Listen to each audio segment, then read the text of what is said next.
Okay. Harish BP R Timmapur. ಸಭಾಧ್ಯಕ್ಷರೇ, ಚುಕ್ಕೆ ಗುರುತಿನ ಪ್ರಶ್ನೆ 1586 ಮಾನ್ಯ ಅಬಕಾರಿ ಸಚಿವರು.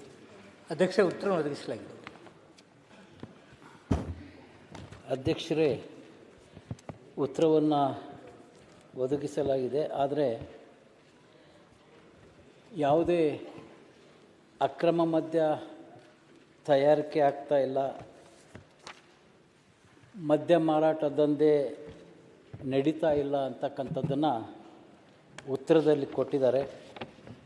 ಅದರ ಜೊತೆ ಚಿಕ್ಕ ಚಿಕ್ಕ ಮಕ್ಕಳು, ವಿದ್ಯಾರ್ಥಿಗಳು ಕೂಡ ಈ ಒಂದು ದುಶ್ಚಟಕ್ಕೆ ಬಲಿಯಾಗ್ತಾ ಇದ್ದಾರೆ. ಅನೇಕ ಆಕ್ಸಿಡೆಂಟ್ಗಳಾಗ್ತಾ ಇದೆ. ಆದರೆ ಸರ್ಕಾರದ ಗಮನಕ್ಕೆ ಬಂದಿಲ್ಲ ಅಂತಕ್ಕಂಥ ಒಂದು ಉತ್ತರವನ್ನು ಕೊಟ್ಟಿದ್ದಾರೆ. ಆಮೇಲೆ ಉತ್ತರ ಮಾತ್ರ ಓದಲಿಕ್ಕೆ ಭಾಳ ಚೆನ್ನಾಗಿದೆ.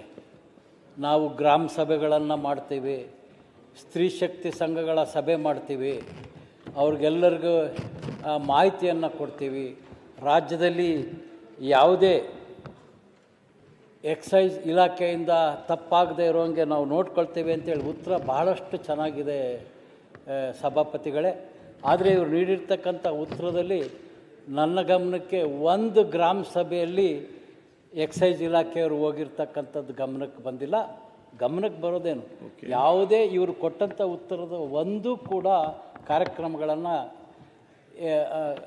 ಎಕ್ಸೈಸ್ ಇಲಾಖೆಯವರು ಮಾಡ್ತಾ ಇಲ್ಲ. ಆದರೆ ಉತ್ತರ ರಾಜ್ಯ ರಾಮರಾಜ್ಯ ಆಗಿದೆ, ನಮ್ಮ ರಾಜ್ಯದಲ್ಲಿ ಮದ್ಯಪಾನನೇ ಇಲ್ಲ ಏನೋ ಅನ್ನೋ ರೀತಿಯಲ್ಲಿ ಉತ್ತರ ಕೊಟ್ಟಿದ್ದಾರೆ. ದಯವಿಟ್ಟು ಮಾನ್ಯ ಸಚಿವರಲ್ಲಿ ಪ್ರಾರ್ಥನೆ ಮಾಡ್ತೇನೆ, ತಾವು ದಯವಿಟ್ಟು ಎಲ್ಲ ಅಧಿಕಾರಿಗಳ ಸಭೆ ಕರೆದು ಏನು ನೀವು ಇಲಾಖೆಯಿಂದ ಉತ್ತರ ಕೊಡ್ತೀವಲ್ಲ ಅದರ 10% ಕೆಲಸ ಆಗೋ ರೀತಿಯಲ್ಲಿ ನೋಡ್ಕೊಳ್ಳಿ. ಯಾರು ಎಕ್ಸೈಸ್ ಇನ್ಸ್ಪೆಕ್ಟರ್ಗಳು ಬರ್ತಾರೆ ಅವ್ರು ಕಚೇರಿ ಬಿಟ್ಟು ಹೋಗಲ್ಲ.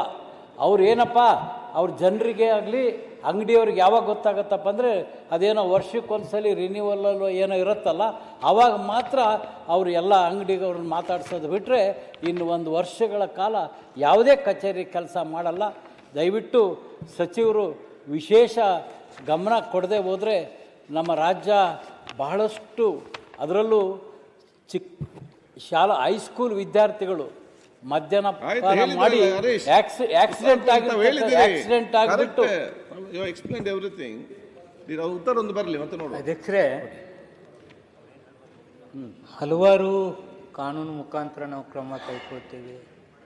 ಇದು ಪ್ರತಿ ವರ್ಷ ಏನೇನು ನಾವು ಕೇಸ್ಗಳನ್ನ ಹಾಕಿದ್ದೀವಿ ಅವ್ರಿಗೆ ಒದಗಿಸಿದ್ದೀವಿ.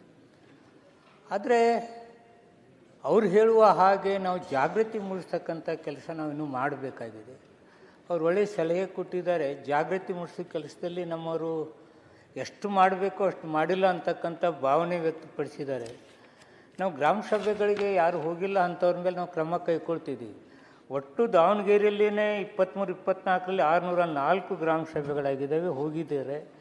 831, 24, 25ರಲ್ಲಿ ಹೋಗಿದ್ದಾರೆ. ಗ್ರಾಮ ಸಭೆಗಳಿಗೆ ನಮ್ಮಲ್ಲಿ ಹೋಗ್ತಾರೆ. ಬರೀ ಗ್ರಾಮ ಸಭೆಗಳಿಗೆ ಹೋಗಿ ಮಾತನಾಡಿದ ತಕ್ಷಣ ಆರೋಗ್ಯಕ್ಕೆ ಹಾನಿ ಆಗ್ತಕ್ಕಂಥ ವಿಷಯಗಳನ್ನು ನಾವು ಪ್ರಚುರಪಡಿಸ್ತೀವಿ ಅಥವಾ ಅದನ್ನು ಕಡಿಮೆ ಮಾಡ್ತೀವಿ ಅಂತಕ್ಕಂಥದ್ದು ಆಗೋದಿಲ್ಲ. ಇದಕ್ಕೆ ವಿಶೇಷವಾಗಿ ನಾನು ಅನುದಾನವನ್ನು ಕೇಳಿದ್ದೇನೆ, ಪ್ರಪೋಸಲ್ ಕಳಿಸಿದ್ದೇನೆ. ಅದು ಬಂದ ನಂತರ ಇನ್ನೂ ಜಾಗೃತಿ ಮೂಡಿಸ್ತಕ್ಕಂಥ ಕೆಲಸಕ್ಕೆ ಕೈ ಹಾಕಬೇಕಾಗ್ತದೆ. ಕರೆಕ್ಟ್ ಇದೆ, ಕೆಲವು ಲೇಬರ್ಗಳು ಪಾಪ ಮಾಲಕರು ಸರಾಯಿ ಕೊಟ್ಟು ಕೆಲಸ ತೆಗೆದುಕೊಳ್ತಕ್ಕಂಥದ್ದು ನಡೀತದೆ. ಇಂಥ ಹಲವಾರು ವಿಚಾರಗಳಿದಾವೆ, ಜಾಗೃತಿ ಮೂಡಿಸ್ತಕ್ಕಂಥ ಕೆಲಸ ಮಾಡ್ತೀವಿ. ಸಚಿವರು ಗ್ರಾಮ ಸಭೆಯ ಜಿಲ್ಲೆಯಲ್ಲಿ ಎಷ್ಟು ಗ್ರಾಮ ಸಭೆ ಆಗಿದೆ ಅಂತಕ್ಕಂಥದ್ದು ಹೇಳಿದರು. ದಯವಿಟ್ಟು ಹೇಳ್ತಾರೆ ಸಚಿವ ಗ್ರಾಮ ಸಭೆಗೆ ಅಧಿಕಾರಿಯಲ್ಲಿ ಹೋಗುದಿಲ್ಲ ಅಂತ ಹೇಳಿ. ಅಲ್ಲ, ಅವರು ಯಾರು ಮಾನ್ಯ ಸಚಿವರೇ,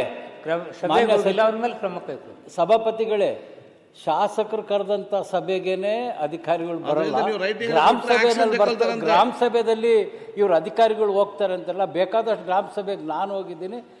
ಇದು ಸುಳ್ಳು ಉತ್ತರ. ದಯವಿಟ್ಟು ಸದನಕ್ಕೆ ಕೊಡ್ತಕ್ಕಂಥದ್ದು ನಾವು ಇದನ್ನು ಸರಿಯಾದ ವ್ಯವಸ್ಥೆ ಮಾಡ್ತೀವಿ ಅಂತ ಹೇಳ್ರಿ, ಒಪ್ಕೊಳ್ತೀನಿ. ಆದರೆ ಗ್ರಾಮ ಸಭೆಯಲ್ಲಿ ಇರ್ತಾರೆ, ಶಾಸಕರ ಸಭೆಗೆ ಬರದೇ ಇರ್ತಕ್ಕಂಥವ್ರು ಗ್ರಾಮ ಸಭೆಗೆ ಏನಾದರೂ ಹೋಗ್ತಾರ ಸ್ವಾಮಿ? ದಯವಿಟ್ಟು ಇದಕ್ಕೆ ಉತ್ತರ ನಾನು ನಿರೀಕ್ಷಿಸ್ತಿಲ್ಲ. ಇನ್ನು ಮುಂದಾದ್ರೂ ಸ್ವಲ್ಪ ಸಚಿವರು ಇದ್ರ ಕಡೆ ಹೆಚ್ಚು ಗಮನ ಕೊಡಬೇಕಾಗಿ ಅಧ್ಯಕ್ಷರೇ, ಗ್ರಾಮ ಸಭೆಗಳಿಗೆ ಕಂಪಲ್ಸರಿ ಹೋಗ್ಲಿಕ್ಕೆ ನಾನು ಇದನ್ನು ಕಳಿಸ್ತಾ ಇದ್ದೀನಿ. ಅದ್ರ ಜೊತೆಗೆ ಹೋಗ್ಲಾರ್ದವ್ರ ಮೇಲೆ ಕ್ರಮನೂ ಕೈಗೊಳ್ತೀನಿ. ಮಾನ್ಯ ಅಧ್ಯಕ್ಷರೇ, ಈಗ ಪ್ರತಿ ವರ್ಷ ಪ್ರತಿ ಸದನದಲ್ಲಿ 224 ಶಾಸಕರು ಇದ್ರ ಬಗ್ಗೆ ಆತಂಕಪಟ್ಟು ಪ್ರಸ್ತಾಪ ಮಾಡ್ತಾರೆ. ದಯಮಾಡಿ ನಾನು ವಿನಂತಿ ಮಾಡ್ಕೊತೀನಿ, ಒಂದು ಸದನ ಸಮಿತಿ ರಚಿಸಿ, ವಾಸ್ತವಿಕತೆಯನ್ನು ಅರ್ಥಕೊಳ್ಳಿ. ಇದರ ಅವಶ್ಯಕತೆ ಇದೆಯೋ, ಕಡೆ ಮಾರಾಟ ಮಾಡಿ ಮಾಡಿ ಮಾಡಿ ಅಂತೇಳಿ ಒತ್ತಾಯ ಮಾಡಿ, ಕುಡೀರಿ ಅಂತೇಳಿ ಪ್ರಚಾರ ಮಾಡಿ, ಆಮೇಲೆ ಜಾಗೃತಿ ಮೂಡಿಸ್ತೀನಿ ಅಂತ ಏನು ಜಾಗೃತಿ ಮೂಡಿಸ್ತಾರೆ? ಏನು ಸತೀಶ್ ರೆಡ್ಡಿ ಆಗ್ತಾ ಇಲ್ಲ. ಯಾವ ಜಾಗೃತಿ ಮೂಡಿಸ್ತಾರೆ?